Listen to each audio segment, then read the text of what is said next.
When fitting a new chain, it's crucial to ensure it's compatible with your drivetrain. Chains vary in width, depending on the number of gears at the rear, so choosing the right one for your specific cassette is essential. This also applies to master links, so for example, avoid using 11-speed quick links with a 12-speed chain. Tools you may need for the job.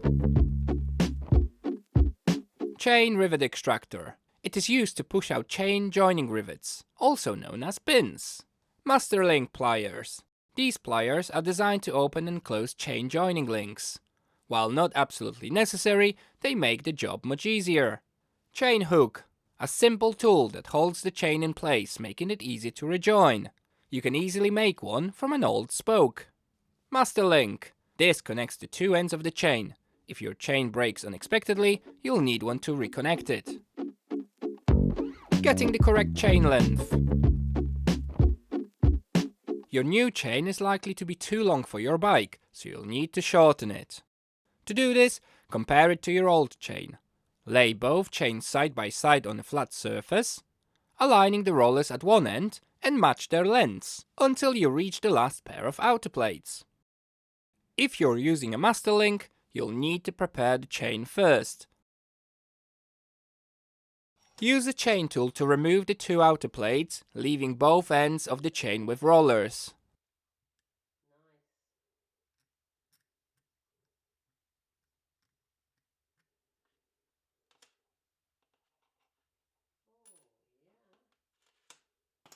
If you're using a pin, remove the excess links from the new chain, ensuring that the end has a pair of outer plates.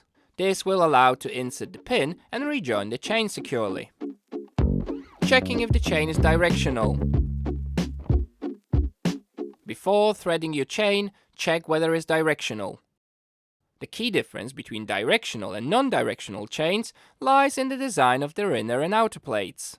Directional chains are designed with outer plates optimized for chainring shifts, and inner plates optimized for cassette shifts. For Shimano chains, the writing appears on one side only, ensure this side faces outward. Some quick links are also directional. If a directional arrow is engraved on the quick link, fit it with the arrow pointing in the direction of the chain's movement.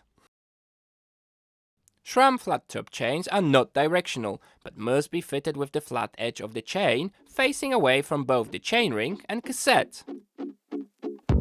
Routing the chain.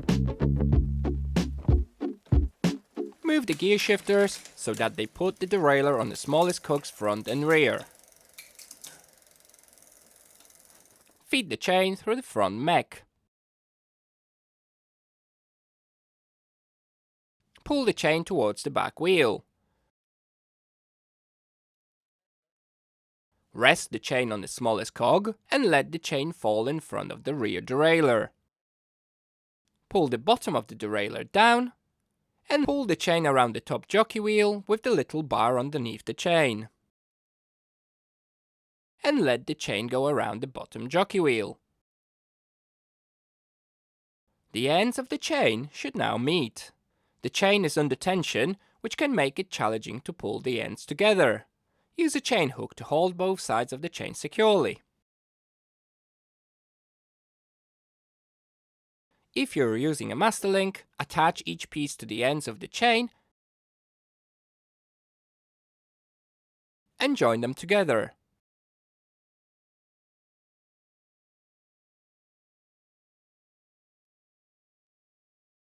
The link will usually engage by pulling on it, but if it's stubborn, spin the crank to position the chain on top. Apply the rear brake and push the pedal forward until you hear a loud click. Your chain should now be connected. If you're using a pin to connect the chain, insert the chamfered end into the chain and push it through using a chain riveting tool.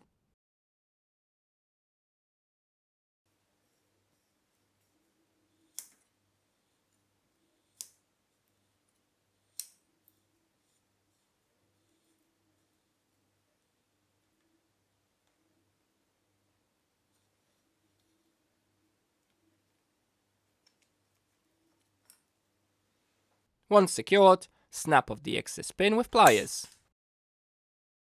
Spin the cranks backwards to check for any unusual noises. Thanks for watching, I hope you found the tips in this video helpful.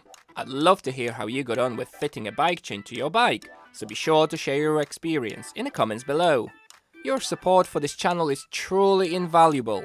Whether it's subscribing, liking, commenting, or sharing my videos on social media and forums, every action helps this channel grow, and I'm incredibly grateful. If you're enjoying the content and want to take your support a step further, why not become a channel member? It's a fantastic way to keep the channel thriving while unlocking some exclusive perks just for you. Joining is simple. Click the link on the screen or in the description below to get started. Thanks again, and I'll see you in the next video.